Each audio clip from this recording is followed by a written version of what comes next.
면역을 떨어뜨리는 것에 가장 저는 제 1번이 그런 습관을 가지고 있는 사람들이 면역이 떨어지는 원인이 될 거예요.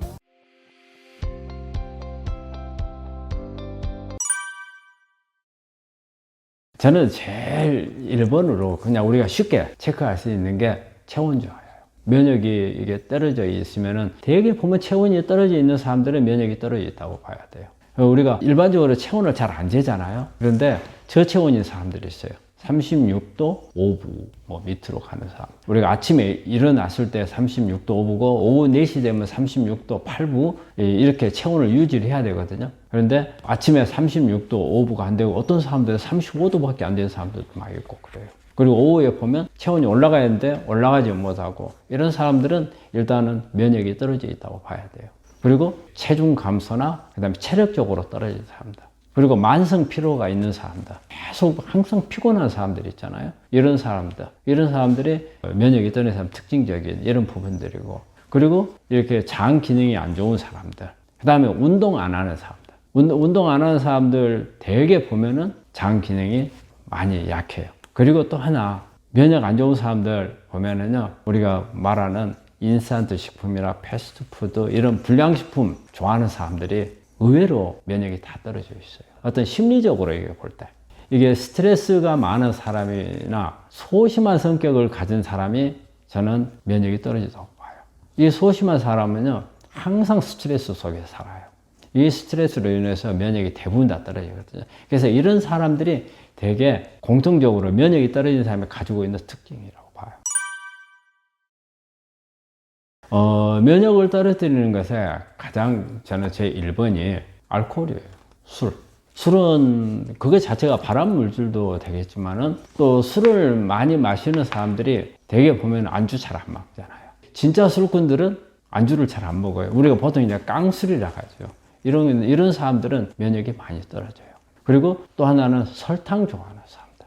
이 설탕은 사실은 우리 몸 안에 들어갔을 때, 우리 장에 들어갔을 때 우리가 유익균들은 설탕이 밥이 아니에요. 유익균들은 식이섬유가, 섬유소, 이 부분들을 주로 먹고 사는 게 유익균들이거든요. 근데 대개 유해균들, 나쁜 균들이 설탕을 먹고 살거든요.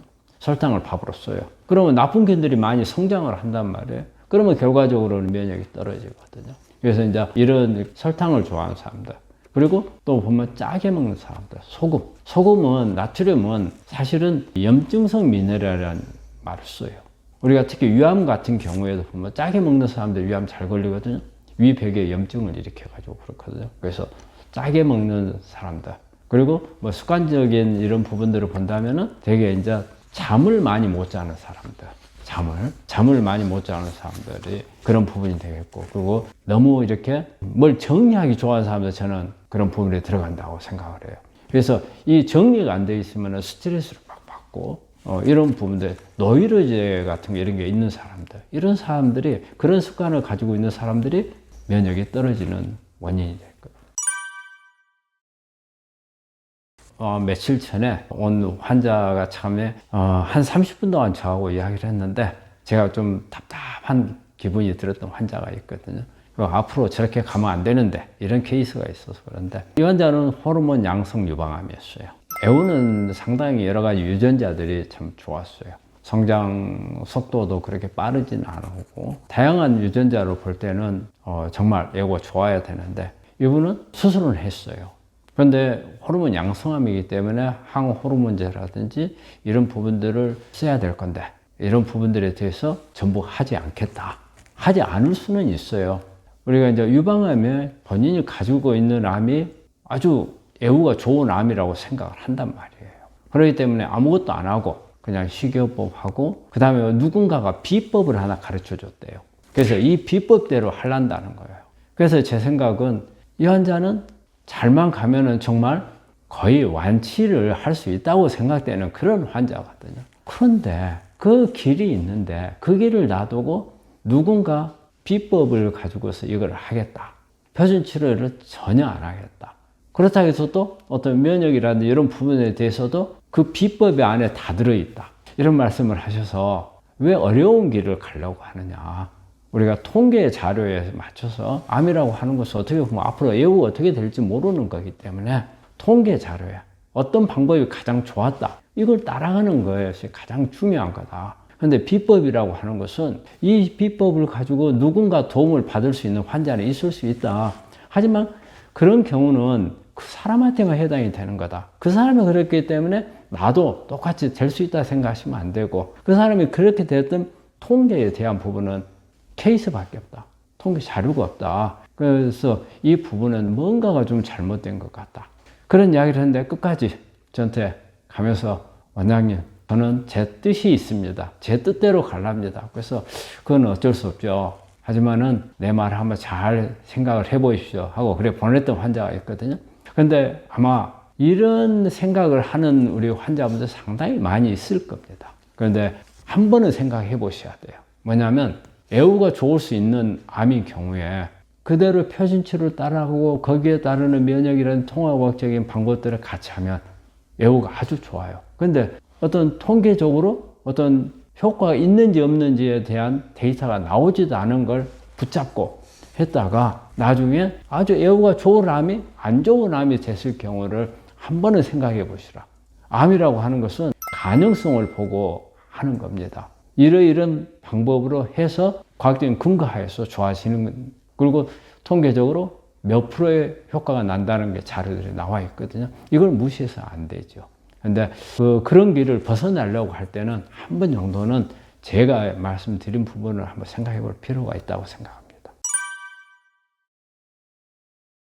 그러니까 비법이라고 하는 것을 이걸 생각을 하셔야 돼요. 우리가 일반적으로 이렇게 자료가 나와 있고 임상 연구를 통해서 나온 부분들은 통계 자료라는 게 있어요. 그래서 몇 명을 치료해서 몇 명이 좋아졌다. 이게 뭐 10%다, 20%다, 아니면 80%다, 90%다 하는 데이터가 나와 있거든요. 그런데 이렇게 비법이라고 하는 거는 통계 데이터가 없어요. 그리고 임상한 적이 없어요. 그리고 단지 뭐냐면 누가 좋아졌다, 케이스죠. 누군가 이걸 하고 오니까 좋아졌다. 나도 좋아질 거라고 생각을 하는데 그 가능성이 너무 낮다는 거예요. 근데 우리 환자들이 의외로 거기에 취약해요. 아마 귀에 들어오기는 뭐 몇 프로가 좋아졌습니다. 이것보다는 누가 좋아졌습니다 하는 게 귀에 쏙 들어오거든요. 그러니까 이걸 혹해서 이걸 하고 싶은 생각이 드는데 저는 이 말씀을 드리고 싶어요. 내 몸을 가지고 실험을 하지 마라.